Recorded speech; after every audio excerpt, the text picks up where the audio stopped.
Good afternoon, everyone. Today I'm going to be talking about correct form verbs. So here you will find some sort of information gap activities like fill in the gaps. In the gaps, you are not always working with the verbs. Usually, you have to sometimes work with adjective, adverb, noun, preposition, pronoun, and all.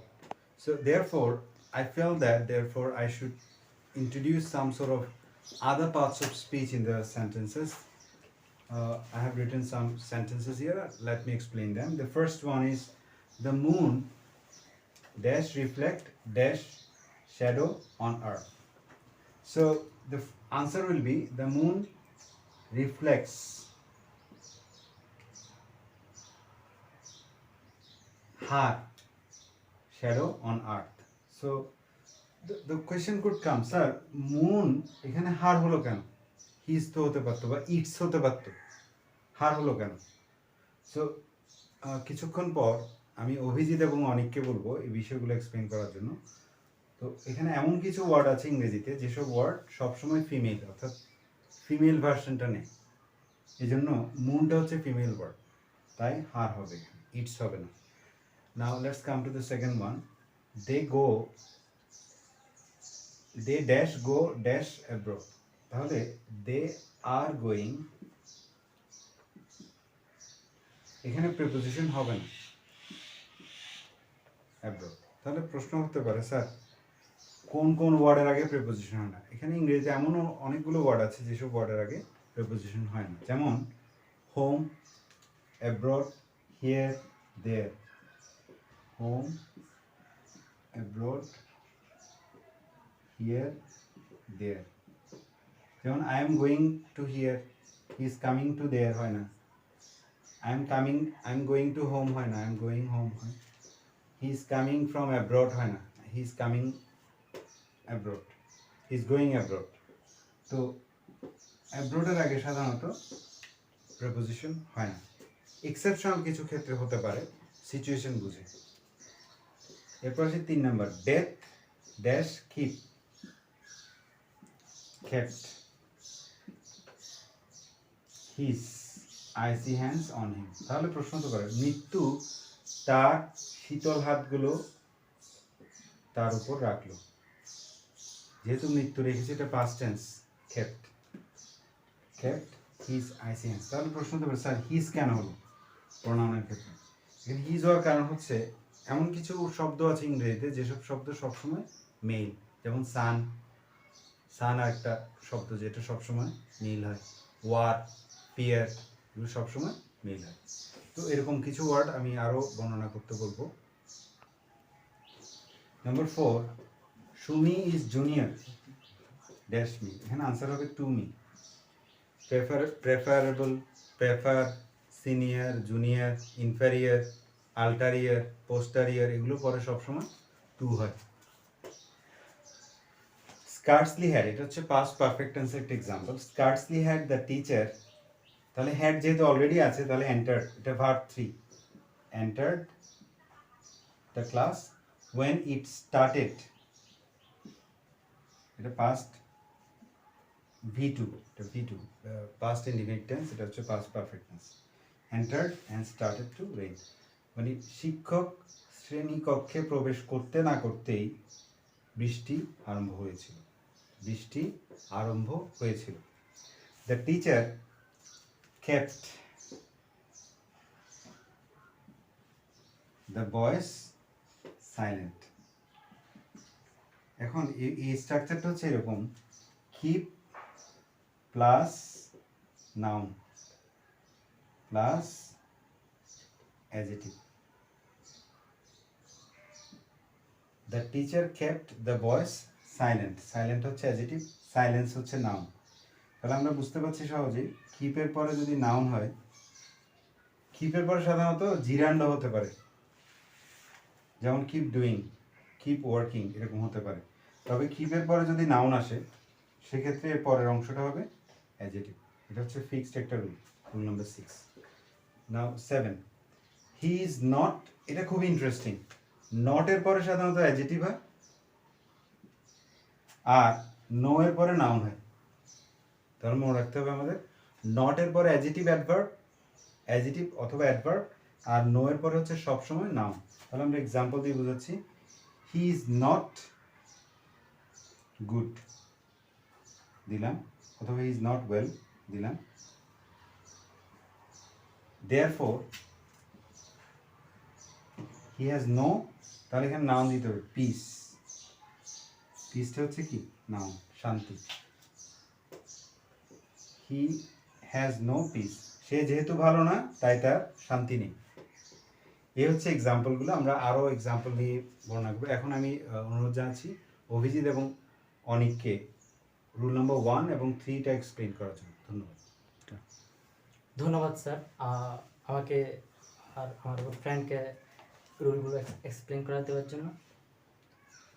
আমি প্রথমটা বলতেছি, the moon dash reflect dash pronoun shadow. তো এখানে এই দুইটা আমাদের মানে মুনটা all আর এইটা হলো ফিমেল ওয়ার্ড। এরকম যদি বলতে চাই তাহলে এটা হবে রিফ্লেক্স, দ্য মুন রিফ্লেক্স, প্রোনাউনটা হবে হার। তাহলে the moon reflects her shadow. এরকম কতগুলো ওয়ার্ড আছে, যেমন earth, moon, charity, beauty, softness, justice, spring, modesty, mercy, আর আরও আছে ডিউরিং, পিচ, ভার্চু। এইরকম ওয়ার্ডগুলোতে all are word female word, এগুলোর সাথে সবসময় প্রনাউন হিসেবে ফিমেল ওয়ার্ডের হার হবে, আর এইদিকে এস হবে। Thank you Abhijit. আমাকে 3 নম্বর রুলটা একটু করে এক্সপ্লেন করতে বলা হয়েছিল। হ্যাঁ, আমি এখন এক্সপ্লেন করছি। That dash keep that dash pronoun I see hands on him. আমরা জানি যে দ্যাট এটি এক ধরনের মিল সব ওয়ার্ড। তো এই ধরনের আরও কিছু শব্দ আছে, যেমন যে sun, winter, summer, angel, war, fair, এই ধরনের এগুলো হচ্ছে সবগুলো হচ্ছে মেল ওয়ার্ড। এগুলোর শেষে যে আমাদের প্রনাউনটা হবে সেটা হবে হিজ। এখানে হার হবে না, কারণ এগুলো হচ্ছে ফিমেল ওয়ার্ড এবং এগুলো হচ্ছে মেল ওয়ার্ড। এইখানে সেই জন্য এই প্রনাউনগুলো হবে হিজ। ধন্যবাদ। এখন আমরা পরবর্তী নিয়মে যাচ্ছি। History is interest but Sara does not look interest. এখানে আমরা একটা জিনিস বুঝতে হবে, যদি অবজেক্ট হয় বা জড় বস্তু হয় তাহলে ইন্টারেস্টিং হবে, আর যদি জীব হয়, অ্যানিমেট অবজেক্ট হয়, অ্যানিমেট। এটা হচ্ছে ইনঅ্যানিমেট আর অ্যানিমেট, এটা হবে ইন্টারেস্টেড। তাহলে এখানে হবে history is interesting but Sara does not look interested. খুব ইন্টারেস্টিং বিষয়। পরেরটাতে আসি, they are looking forward to, এখানে মিটিং হবে। এখানে এই জিনিসটা হওয়ার কারণটা আমি বলেছি, ইংরেজিতে অনেকগুলো ভার্ব আছে, ফ্রেজাল ভার্ব, যেগুলোর পরে সাধারণত টু হলেও টু এর পরের অংশে আইএনজি হয়, ভার্ব প্লাস আইএনজি হয়। যেমন addicted to, accustom to, with a view to, get use to, look forward to. এরকম আরও অনেকগুলো ভার্ব, ফ্রেজাল ভার্ব আছে যেগুলোর পরে টু হওয়ার পরেও ভার্ব প্লাস আইএনজি হয়। পরেরটাতে আসছি। এই রুলটা আমি অভিজিৎ এবং অনেককে আবার বলবো এক্সপ্লেন করার জন্য। টু টেক ড্রাগস, এখানে হবে ওয়াস। এখানে তাহলে প্রশ্ন হলো, স্যার ওয়াস কেন হলো? এই যে আমাকে সেন্টেন্সটা ভালো করে করতে হবে। To take drugs was his habit in the past. এখন এই রুলটা হচ্ছে আসলে টু প্লাস ভার্ব দিয়ে যদি কোনো সেন্টেন্স শুরু হয়, অথবা ভার্ব প্লাস আইএনজি দিয়ে যদি কোনো সেন্টেন্স শুরু হয়, তাহলে এটা থার্ড পারসন সিঙ্গুলার নাম্বার হিসেবে কাজ হবে। হয় পাস্ট টেন্স, পাস্ট ইনডিফিনিট টেন্সের কাজ করবে, অথবা প্রেজেন্ট ইনডিফিনিট টেন্সের কাজ করবে। যেহেতু পাস্টের কথা বলা আছে তাই এখানে ওয়াজ হয়েছে। যদি ইন দ্য পাস্টটা না থাকতো তাহলে ইজ হতো। অর্থাৎ টু প্লাস ভার্ব এবং ভার্ব প্লাস আইএনজির ক্ষেত্রে থার্ড পারসন সিঙ্গুলার নাম্বার হয় ভার্বের ক্ষেত্রে। পরেরটাতে আসি। দে গট, এখানে হবে ম্যারিড ইয়েস্টারডে। এই রুলটার বিষয়টা হচ্ছে এরকম, খুব interesting. get, got, have, has, had, getting, having এগুলোর পরে ভাব 3 হয় সাধারণত। যেমন having taken the money she left, having taken the money এখানেও এটা ভাব 3, got married, I got the paper signed এটাও ভাব 3। তো আমি এক্সাম্পলটা আরো বোঝানোর জন্য অভিজিৎ অনেককে বলবো, each boy and each girl give 100 taka, তাহলে এখানে টাকা তো তারা পেয়েছে, এটা প্যাসিভ সেন্টেন্স, তাহলে এটা করতে হবে each boy and each girl, যেহেতু এখানে টাইমের কোনো মেনশন নেই, টেন্স মার্কার নেই, তাহলে এটা প্রেজেন্ট টেন্স হবে। Each boy and each girl is given 100 taka দিলেও কারেক্ট হবে, অথবা হ্যাজ বিন গিভেন 100 টাকা দিলেও কারেক্ট হবে। এখন আমার প্রশ্ন হচ্ছে ইচ বয় ইচ গার্ল প্রত্যেক ছেলে এবং প্রত্যেক মেয়ে থাকা সত্ত্বেও কেন এটা থার্ড পারসন সিঙ্গুলার নাম্বার হলো? কারণ নিয়ম হচ্ছে ইচ, এভরি, এনি এগুলো সাধারণত সিঙ্গুলার সাবজেক্ট নেবে এবং সিঙ্গুলার ভার্ব হবে। এই রুলটাও আমি রিভিশন এক্সপ্লেনের মধ্যে যাব। ওয়ান অফ দ্য এরপরে সাধারণত নাউন হয়, নাউন ফর্মটা প্লুরালে হবে। ওয়ান অফ দ্যার পরে নাউন ফর্মটা সবসময় প্লুরাল ফর্মে হবে, ওয়ান অফ দ্য স্টুডেন্টস অথবা one of the boys, one of the girls এরকম দিতে পারে, নাউন দিলাম। ইয়েস্টারডে আছে না, তাহলে ওয়াজ হবে। One of the plural noun হলেও যে ভার্বটা আসবে সেটা হবে সবসময় সিঙ্গুলার, তাহলে হবে ওয়াজ। এখানে ইজ হতো যদি ইয়েস্টারডে না থাকতো, তাহলে one of the students was absent yesterday. এই হচ্ছে আনসারগুলো। আশা করি সবগুলো ক্লিয়ার। আমি আবার রিভিশনে যাচ্ছি, অভিজিৎ এবং অনিককে এখানে আমন্ত্রণ জানাচ্ছি রুলগুলো এক্সপ্লেন করার জন্য। ধন্যবাদ স্যারকে যে আমাদের এই রুলগুলো এক্সপ্লেন করার সুযোগ করে দেওয়ার জন্য। আমি রুল 9টা এক্সপ্লেন করবো এখন, আর আমি 11, 12টা এক্সপ্লেন আর করব। 13টা আমি আবার করবো এক্সপ্লেন। তো রুল 9-এ দেওয়া আছে যে they are looking forward to dash meet you. Sir বললো যে এই ড্যাশের জায়গায় মিটিং হবে, কারণটা এখন আমি এক্সপ্লেন করবো। কারণ কিছু কিছু টু এর আগে এমন কিছু শব্দ থাকে যেগুলো কারণে বার পেশ শেষে আইনজি যুক্ত হয়, যেমন এখানে আছে লুকিং ফরওয়ার্ড টু। এই ধরনের আরও অনেক শব্দ আছে, যেমন adverse to, addicted to, be use to, get to, তারপর আপনার আরও আছে যে with a view to, be customer to, তারপর লুক ফরওয়ার্ড টু। এই ধরনের শব্দের শেষে টু এর পর আর বার শেষে আইনজি যুক্ত হবে। আমারটা হলো রুল নাম্বার 11। এখানে দেওয়া আছে they got dash merit yesterday. আসলে এখানে স্যার বলে গেছেন এখানে মেরিট হবে।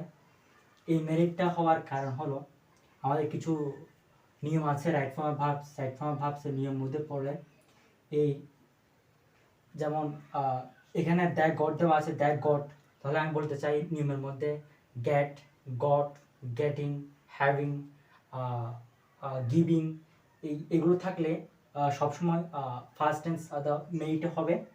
আর 12 নাম্বারটা এইখানে দেওয়া আছে each boy one and each girl dash give 100 taka. এইখানে ইচ, যদিও ইচ বয় এবং ইচ গার্ল বহুপদী দেখালো, এইখানে সিঙ্গুলার ভার্ব এবং কি সিঙ্গুলার সাবজেক্ট হচ্ছে, কারণ রাইট ফর্মস লিটারেচার মানে ভার্ব অনুযায়ী ইচ, ওয়ান, এনি, এভরি থাকলে সর্বদা সিঙ্গুলার ভার্ব এবং কি সিঙ্গুলার সাবজেক্ট হয়ে থাকে। তাহলে হবে each boy and each girl is giving 100 taka, অথবা each has been given 100 taka. Thank you. Well, 10 number রুলটা আমরা দেখতে পাচ্ছি one of the dash noun dash to be absent yesterday. তো আমরা নিয়ম মোতাবেক জানতে পারি যে এমন কিছু ওয়ার্ড আছে যেগুলোর মধ্যে each, one, every, neither, either, তারপর আইদার এগুলার শেষে অফ প্লাস প্লুরাল সাবজেক্ট হবে এবং প্লাস সিঙ্গুলার ভার্ব হবে। তো এখানে যদিও এটা নাউনও ব্যবহৃত হতে পারে এবং প্লুরাল সাবজেক্ট হবে, যেমন স্টুডেন্টস, এটা একটা প্লুরাল সাবজেক্ট এবং ভার্বটা হবে সিঙ্গুলার, যেমন এখানে ইয়েস্টারডে টেন্স মার্কার থাকাতে এখানে ওয়াজ হয়েছে, নাহলে যদি এটা যে প্রেজেন্ট টেন্স হতো তাহলে ইস হতো, ভার্বটা সিঙ্গুলার ভার্ব হবে। Thank you. Good afternoon. Once again, I welcome you to the last stage of our session. Here I have written 14 to 22, the rules and the explanations with the examples that I will be explaining. So, correct form verbs, have a look here. I got many pieces of information regarding his furnitures and machineries. তাহলে এখানে আমরা যেটা দেখতে পাচ্ছি সেটা হচ্ছে ইনফরমেশনের পরে কখনো অ্যাস হয় না, এটা আমরা বুঝে গেলাম। তাহলে ফার্নিচারের পরেও অ্যাস হবে না, মেশিনারির পরেও অ্যাস হবে না, তাহলে আনসার হবে ফার্নিচার নাউন আর মেশিনারি এটাও নাউন আনসার। এই গ্যাপের মধ্যে আনসার হবে। এরকম আরও অনেকগুলো ওয়ার্ড আছে যেগুলো পরে সাধারণত যেগুলো সবসময় প্লুরাল হলেও সিঙ্গুলার ভার্ব নেয়। তো আমাদের যেমন আরও এক্সাম্পল দিতে পারি, his knowledge is really very sound. এই যে নলেজটা, হিজ নলেজেস এরকম হয় না, his knowledge is very sound, এটা তো এক্সাম্পল। তো অভিজিৎ এবং অনিক আরও ডিটেইলে আমাদের বুঝাবে বিষয়টা। Rule number 15, they dash understand me well though it sound weird. তাহলে ইংরেজিতে এমন অনেকগুলো ভার্ব আছে যেগুলো স্টেটিভ ভার্ব বলে। স্টেটিভ ভার্ব মানে হচ্ছে যেসব ভার্বের সাথে আইএনজি হয় না, যেমন আন্ডারস্ট্যান্ড, সাউন্ড, স্মেল, লাইক, হেট, লাভ, এইসব ভার্বের পরে সাধারণত আইএনজি হয় না। তো আমরা এখানে দেখতে পাচ্ছি এগুলো সবসময় প্রেজেন্ট ইনডিফিনিট টেন্সেই হবে। দে আন্ডারস্ট্যান্ড মি ওয়েল, এটা আন্ডারস্ট্যান্ডই থাকবে, কোনো এস বাই এস যুক্ত হবে না। আর যদি সিঙ্গুলার থাক, থার্ড পারসন সিঙ্গুলার থাকতো তাহলে এস বাই এস যুক্ত হতো, যেমন এখানে থার্ড পারসন সিঙ্গুলার মানে ইট, তাহলে সাউন্ডস, ইট সাউন্ডস উইয়ার্ড। এবার আসি রুল নাম্বার নেক্সট রুলে, দে 20 মাল্টিপ্লাই 5 ড্যাশ 100, তাহলে 20 মাল্টিপ্লাই 5 ইজ 100। এটা সবসময় প্রেজেন্ট ইনডিফিনিট টেন্স এবং সিঙ্গুলার। যদি ম্যাথমেটিক্যাল অর্থাৎ অ্যারিথমেটিক্যাল ইকুয়েশন বা অ্যারিথমেটিক্যাল ক্যালকুলেশন বোঝায়, সেক্ষেত্রে সবসময় প্রেজেন্ট ইনডিফিনিট টেন্স হবে এবং থার্ড পারসন সিঙ্গুলার নাম্বার হবে। যেমন আরও দেখাচ্ছি, 2 and 2, 2 divided by 2 is 5, 10 divided by 2 is, এভাবে। পরেরটা দেখাচ্ছি, এটা খুব ইন্টারেস্টিং রুল। সিন্সের আগে যদি প্রেজেন্ট টেন্স থাকে, সিন্সের আগে যদি প্রেজেন্ট টেন্স থাকে তাহলে পরেরটা হবে পাস্ট ইনডিফিনিট টেন্স, তাহলে এই জন্য এটা হবে উই মেট। আবার সিন্সের আগে যদি পাস্ট টেন্স থাকে, আই এট ম্যাঙ্গোস, তাহলে সিন্সের পরে হবে পাস্ট পারফেক্ট, হ্যাড বিন। এই আনসারটা হচ্ছে it is many years since we met last and I ate mangoes since I had been a child.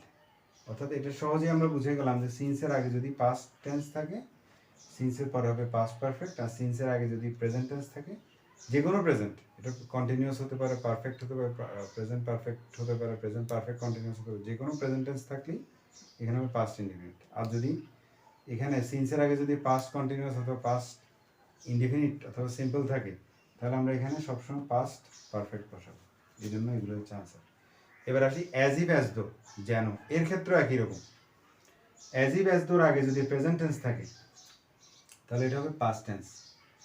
আবার এটা আনরিয়েল, এর আগেরটা ছিল রিয়েল, এখন আনরিয়েল হওয়ার কারণে সবসময় অক্সিলারি ভার্বটা ওয়্যার হবে। She talks as if she were a model, সে এমনভাবে কথা বলে যেন সে একজন model.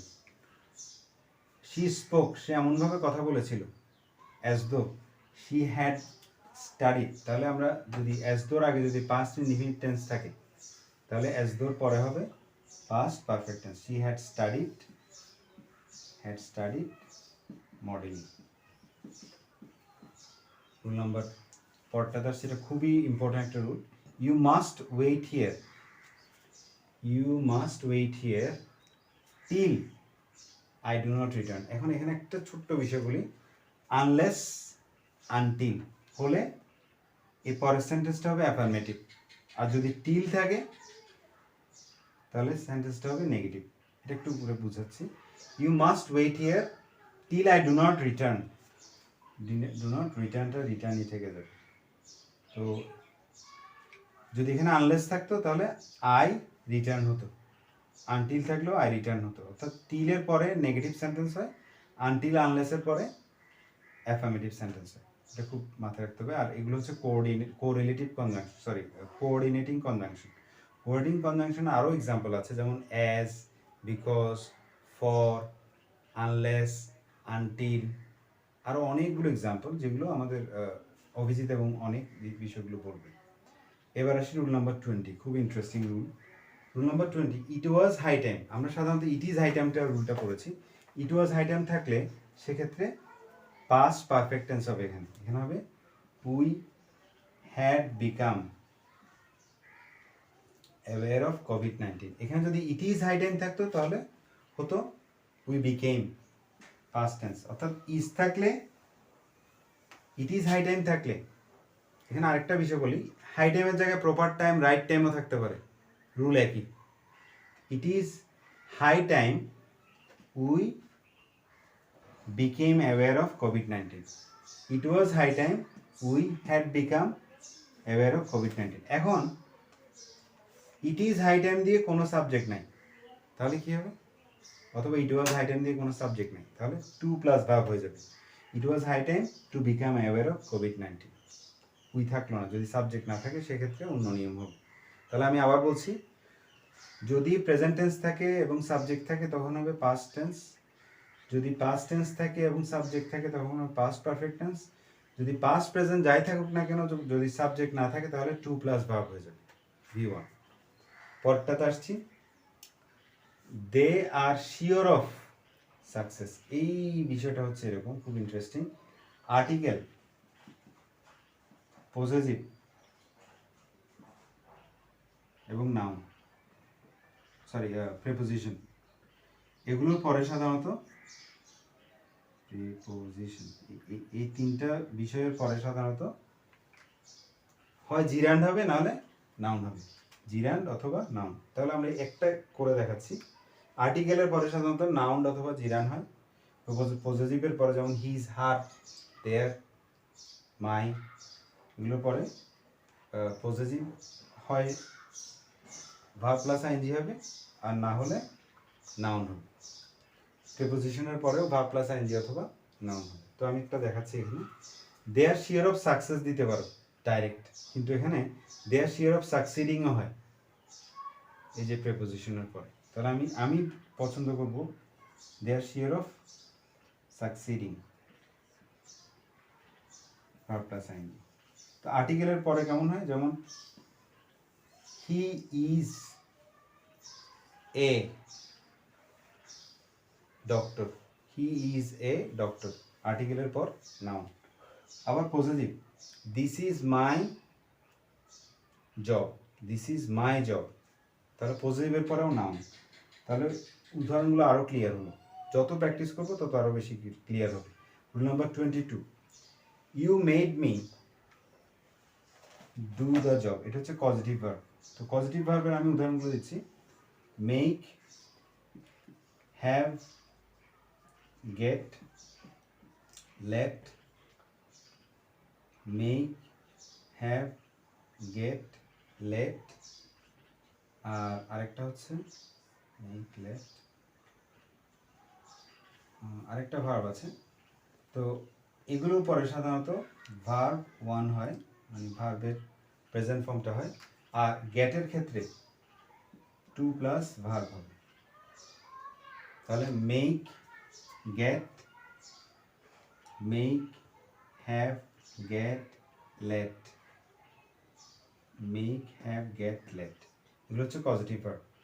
You made me do the job, এখানে টু ডু দ্য জব হবে না। আশা করছি এই রুলগুলো ক্লিয়ার। এখন আমি অনুরোধ জানাবো অভিজিৎ এবং অনেককে বিষয়গুলো ক্লিয়ার করার জন্য। ধন্যবাদ। ধন্যবাদ স্যার। ধন্যবাদ স্যার আমাদেরকে এই রুলগুলো এক্সপ্লেন করতে দেওয়ার জন্য। আমি এখন 14 নম্বরটা এক্সপ্লেন করব। এখানে কিছু শব্দ আছে, যেমন I got many prices of information regarding his furnitures and missionaries এই ধরনের কিছু, যেমন ফার্নিচার মিশনারিজ এই ধরনের কিছু শব্দ আছে যেগুলো এখন আমি এক্সপ্লেন করব। তো এই ধরনের আর কিছু শব্দ হলো population, public, Congress, committee, army, crowded, তারপর আপনার আছে government, family, fair, ডোজেন, knowledge, 100,000, furniture, missionary, তারপর আছে অ্যাডভাইস, ইনফরমেশন, মানি, তারপর আছে 2-3 Miles, $2-3, electronics, math, physics, news et cetera. এই ধরনের শব্দগুলোতে এগুলাই সিঙ্গুলার বা দেখেও যদি মনে হয় প্লুরাল, কিন্তু এগুলো আসলে সিঙ্গুলার না। নেক্সট আরটা হলো 4 নাম্বারটা, they're dash understand me well though it sound dash sound understand. এখানে এগুলোর জন্য কতগুলো ওয়ার্ড আছে, right form of verbs new মোশনে, feel, love, like, hate, forget, consist, believe, smell, know, doubt, paper, understood, imagine, fair, tasty, এইসব এসেটা word থাকলে এর সাথে নো প্লাস আইএনজি হয়ে থাকে সর্বদা। তো আমরা এখন 19 নম্বর রুলসটা যদি দেখি, you must wait here till I don't return. তো এখানে স্যার বলেছিল টিল, তারপর আপনার আবার আনটিল, আনলেস থাকলে এটা অ্যাফার্মেটিভ হবে। তো এই ধরনের অনেক শব্দ আছে যেগুলা যে টিলের মতো, যেমন যে আপনার কনজাংশনগুলো থাকে, সেগুলো হলো and, but, or, yet, so, till, until, unless, though, although, as, because, when, whenever, as soon as, তারপর while, which, that এগুলাই সাধারণত এইভাবে বসে থাকে যখন এখানে এটা কোনো চেঞ্জ হয় না, দুটোটা ঠিকই থেকে যায়। তারপর আরেকটা rules 22, you make me dash to do the job. এখানে ভার্ব B1 হবে, যেমন সেখানে পজিটিভ ভার্বগুলো যে 5টি পজিটিভ ভার্ব ইউজ করা হয়েছিল হচ্ছে make, have, get, let. Sir ইতিমধ্যেই আমাদের 4টি পজিটিভ ভার্ব নিয়ে আলোচনা করেছে। তো এখানে হেল্পটা একইভাবে মেকের মতো হবে, যেমন I helped me do the job, এটা কোনো পরিবর্তন হবে না, মেক যেভাবে ব্যবহৃত হয় হেল্পটা একইভাবে ব্যবহৃত হবে। ধন্যবাদ। Start. So we are going to end here. These are the 22 rules. Hopefully, if you understand and go through watch the full video, and it will be very clear to you. I'm very much thankful to Abhijit Chakraborty and Onik Chakraborty for your active participation in the class. Thank you very much.